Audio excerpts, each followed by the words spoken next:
آپ نے سنا ہوگا حضور نے سورہ رحمان کے بارے میں فرمایا ہے، سورۃ الرحمان عروس القرآن، یہ سورہ رحمان جو ہے یہ قرآن کی دلہن ہے۔ جیسے دلہن کو آپ خوشنما لباس پہناتے ہیں، آراستہ پیراستہ اس کو گہنے اور اس کو زیور پہناتے ہیں، تو جس طریقے سے سجاتے ہیں آپ دلہن کو، اللہ تعالیٰ نے ایک سورت قرآن مجید میں یہ ایسی رکھی ہے سورہ رحمان کہ اسے خوب سجایا ہے۔ اس میں الفاظ کا در و بست، اس کا اپنا ایک ڈیوائن میوزک ہے۔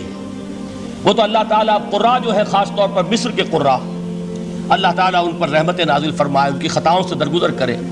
جس طرح قرآن کے انٹرنسک میوزک کو انہوں نے واضح کیا ہے، واقعہ یہ ہے کہ اگر یہ لوگ نہ ہوتے، شیخ عبد الباسط محمد عبد الصمد، شیخ محمود خلیل الحصری، یہ لوگ کہ جنہوں نے قرآن کے اس غنا، میوزک، یہ لفظ جو ہے آپ حیران نہ ہو کہ میں یہ کوئی شاید توہین کر رہا ہوں قرآن کی، حضور نے یہ لفظ استعمال کیا ہے، تغنو، اس قرآن کو اچھی سے اچھی خوشلحانی کے ساتھ پڑھو۔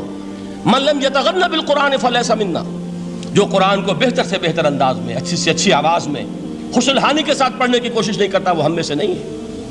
بلکہ ایک مرتبہ حضور رات کے وقت آپ گشت پر تھے اپنے ساتھیوں کے حالات معلوم کرنے کے لیے۔ حضرت ابو موسیٰ اشعری رضی اللہ تعالیٰ عنہ ایک صحابی ہیں، ان کے گھر کے پاس سے گزر ہوا، وہ رات کو تہجد پڑھ رہے تھے، کھڑے ہوئے کیف کے عالم میں قرآن تلاوت کر رہے ہیں۔ حضور کو بہت پسند آئی ان کی قرات، کافی دیر تک وہاں کھڑے سنتے رہے۔ اب انہیں کیا پتا کون سن رہا ہے، بالکل اسی طرح سمجھ لیجئے ایک بات یاد آئی ہے، حضور فرماتے ہیں کہ جس طرح کان لگا کر اللہ قرآن کو سنتا ہے، کسی چیز کو نہیں سنتا۔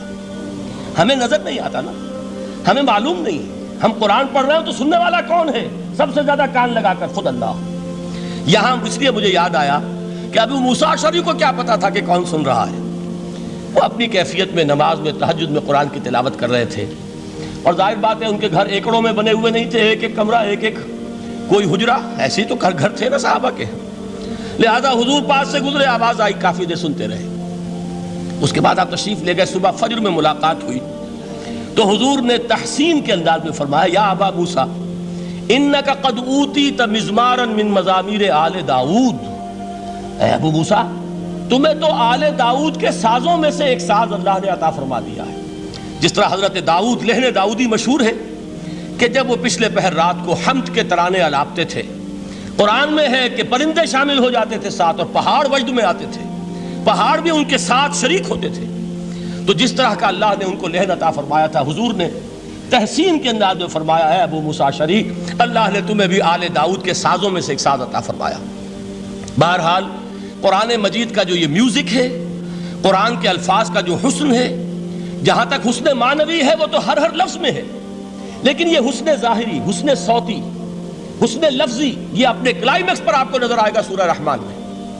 لیکن قرآن میں یہ سورت اس اعتبار سے بھی ممتاز ہے، اس کی 4 آیات پر ذرا توجہ کریں گے، عجیب حقائق سامنے آئیں گے۔ جہاں یہ قرآن مجید کے حسن صوت اور حسن لفظی کی معراج ہے، وہیں اس کی پہلی 4 آیات میں 4 چوٹی کی چیزوں کا ذکر ہے، سب سے اونچی چیزیں۔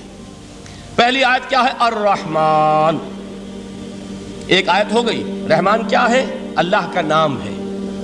کبھی آپ نے غور کیا اللہ کے ناموں میں سب سے پیارا نام کون سا ہوگا؟ رحمان۔ کیوں؟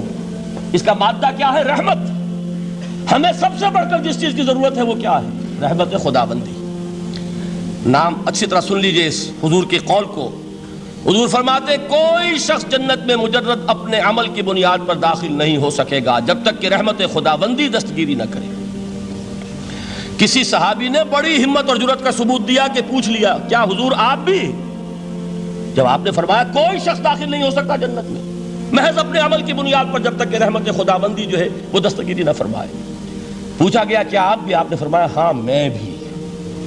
آپ انداز کیجئے کہ اگر محمد الرسول اللہ بھی رحمت خداوندی کے ضرورت مند ہوں تو تاب دیگراں چہ رسد، ہماری تو سب سے بڑی ضرورت رحمت خداوندی ہے۔ اب یہ رحمت جو ہے قرآن مجید میں اللہ تعالیٰ کی یہ شان 2 الفاظ کے ذریعے سے آتی ہے، رحیم اور رحمان، اور کوئی مادہ نہیں ہے جس سے 2 نام بنتے ہوں اللہ کے، لیکن یہ مادہ ہے واحد رحمت کا کہ جس سے رحمان بھی ہے رحیم بھی ہے۔ رحیم صفت مشبہ ہے، رحمت دائم ہو جائے گی، مستقل ہوگی تو رحیم کہیں گے. اور رحمان اس میں رحمت کی ہے وہ شان ہے کہ جیسے ٹھاٹھے مارتا ہوا سمندر ہو، ہیجان کی کیفیت، طوفانی کیفیت، رحمت خداوندی کا طوفانی جوش، وہ ہے رحمان. آپ تو رہتے اس علاقے میں ہیں، آپ کو معلوم ہے عرب اگر بھوکا مرا جا رہا ہو تو کیا کہے گا؟ انا جوعان. پیاسا مرا جا رہا ہو انا عطشان. بہت غضبناک ہوگا غضبان. غضبان آصفہ قرآن میں آیا ہے، بہت غضبناک. رحمان جس کی رحمت جو ہے جوش میں ہے، ٹھاٹھے مارتے ہوئے سمندر کے مانند. تو یہ اللہ تعالیٰ کے ناموں میں سب سے پیارا نام. اب آگے چلیے. الرحمن علم القرآن، رحمان نے قرآن سکھایا. رحمت خداوندی کا سب سے بڑا مظہر، رحمان کی رحمانیت کا سب سے بڑا مظہر قرآن ہے. ان میں جو منطقی ربط ہے اس کو سمجھتے جائیے. اچھا آپ یہ سوچئے، جو علم بھی انسان کو حاصل ہوا وہ کس نے دیا؟ اللہ نے. سائنس کا علم کس نے دیا؟ اللہ نے. علم آدم الاسماء کلہا، وہ علم الاسماء جو حضرت آدم کو دے دیا گیا تھا ازل میں، یہ اسی کا ظہور ہے، یہ اسی کی ایکسفولیشن ہے جو ہو رہی ہے اور ہوتی رہے گی ابھی. اور دوسرے علم ہے وہ کس نے دی؟ اللہ نے دی. لا یحیطون بشیء من علمہ الا بما شاء، مخلوق میں سے کوئی اللہ کے علم میں سے کسی شے کا احاطہ نہیں کر سکتا مگر وہ جتنا اللہ دینا چاہے. لیکن یہ کہ تمام علوم میں چوٹی کا علم قرآن. نوٹ کرتے جائیے، اب چوٹی کی چیزیں جمع کیجیے. اللہ کے ناموں میں چوٹی کا نام رحمان. اللہ نے جو کچھ انسان کو سکھایا اس میں چوٹی کا علم قرآن. خلق الانسان، انسان کو پیدا فرمایا. سوال یہ کہ حیوانات کو کس نے پیدا فرمایا؟ آسمان کس نے پیدا کیے؟ زمین کس نے پیدا کی؟ فرشتے کس نے پیدا کیے؟ کیا مطلب خلق الانسان؟ اس کی تمام مخلوقات میں اس کا کلائمیکس، اس کی تخلیق کی معراج، اس کے تخلیق کا نقطہ عروج انسان ہے. یہ ہے کہ جو مسجود ملائک بنا ہے.